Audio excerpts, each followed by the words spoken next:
പക്ഷെ എനിക്ക് ഭയങ്കര മാനസികമായിട്ട് എനിക്ക് ഭയങ്കര വിഷമം തോന്നുന്നില്ല. എന്തായാലും ഈ പരിപാടിയുടെ ഭാഗമായി ക്ഷണിച്ചതിൽ ഒരുപാട് സന്തോഷം. ലോക പരിസ്ഥിതി ദിനമാണ്. ഇപ്പോൾ നമുക്ക് പ്രത്യേകിച്ച് നമ്മൾ ജനപ്രതിനിധികളായതുകൊണ്ട് തന്നെ രാവിലെ മുതൽ ഒരുപാട് പരിപാടികളൊക്കെ തന്നെ കാണും. ഇപ്പോൾ രാവിലെ പല സ്ഥലങ്ങളിലുമൊക്കെ തന്നെ നമ്മൾ ചെടികളും മരങ്ങളും ഒക്കെ തന്നെ വെച്ച് പിടിപ്പിച്ചിട്ടാണ് വന്നത്. അപ്പോൾ അതൊക്കെ നമുക്ക് ഒരുപാട് സന്തോഷം നൽകുന്ന ഒരു പരിപാടിയായിരുന്നു. രാവിലെ മുതൽ ഓടി നടക്കാൻ നമ്മളിങ്ങനെ ചെയ്യും. പക്ഷെ ഇവിടെ വന്നപ്പോൾ എനിക്ക് സന്തോഷിക്കണമോ അതോ സങ്കടം വരണമോ അങ്ങനെ ഒരു വല്ലാത്തൊരു അവസ്ഥയായിപ്പോയി. കാരണം നേരത്തെ സൂചിപ്പിച്ചപ്പോൾ നമുക്കും മക്കളും ഒക്കെ തന്നെയുണ്ട്. ഇപ്പം നമ്മുടെ മക്കൾക്കൊക്കെ തന്നെ ഒരു കുഞ്ഞു പനി വന്നാൽ പോലും നമുക്ക് സഹിക്കാൻ പറ്റില്ല. സത്യം ഭയങ്കര വയ്യാതാകുമ്പോൾ നമ്മളൊക്കെ തന്നെ തകർന്നു പോകും. ശ്വാസം മുട്ടലൊക്കെ തന്നെ വരുമ്പോൾ നമുക്ക് അവരുടെ അടുത്ത് ഇരിക്കാൻ പറ്റിയില്ലെങ്കിൽ പോലും എനിക്കൊക്കെ ഭയങ്കര വിഷമമാണ്. ഇഞ്ചക്ഷൻ വയ്ക്കുമ്പോൾ പോലും ഞാൻ പുറത്തേ നിൽക്കാറുള്ളൂ.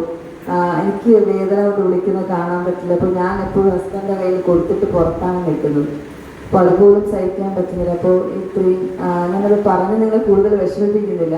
അപ്പോൾ ഇത്രയും ഞങ്ങളുടെ മക്കൾ ഇത്രയും നിങ്ങൾക്ക് സത്യം പറഞ്ഞാൽ അമ്മമാരെ കുഞ്ഞുങ്ങളെക്കാൾ നിങ്ങൾ അമ്മമാരെ ദൈവങ്ങളായിട്ട് കാണേണ്ടതാണ്. കാരണം ഇത്രയും നിങ്ങളുടെ മക്കളെ കൊല്ലുമ്പോൾ നിങ്ങൾക്ക് തന്ന നിധികളാണ്. നമുക്കെല്ലാവർക്കും നമ്മുടെ മക്കൾ എന്ന് പറയുന്ന നിധികളാണ്, ദൈവം തന്ന നിധികളാണ്. ആ നിധികളെ പൊന്നുപോലെ കാക്കുന്ന നിങ്ങളുടെ കാലിൽ തൊട്ട് നമസ്കരിക്കേണ്ട ഒരിതാണ്. കാരണം ഞാൻ ഇത് കേട്ടിട്ടേ ഉള്ളൂ, കണ്ടിട്ടും ഒന്നും ഇല്ല. കുഞ്ഞു മക്കളെ ദൈവങ്ങളെ പോലെ കാണുന്നു.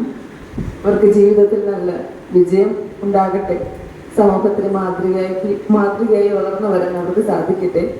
അതിൽ നിങ്ങൾക്ക് എല്ലാവർക്കും അവരോടൊപ്പം നിന്ന് അവർക്ക് വേണ്ടി നിൽക്കുവാൻ ദൈവം നിങ്ങൾക്ക് ആരോഗ്യം നൽകട്ടെ എന്ന് മാത്രം സൂചിപ്പിച്ചുകൊണ്ട് ഈ ഒരു പരിപാടിയുടെ ഭാഗമാകുവാൻ എന്നെ ക്ഷണിച്ചതിന്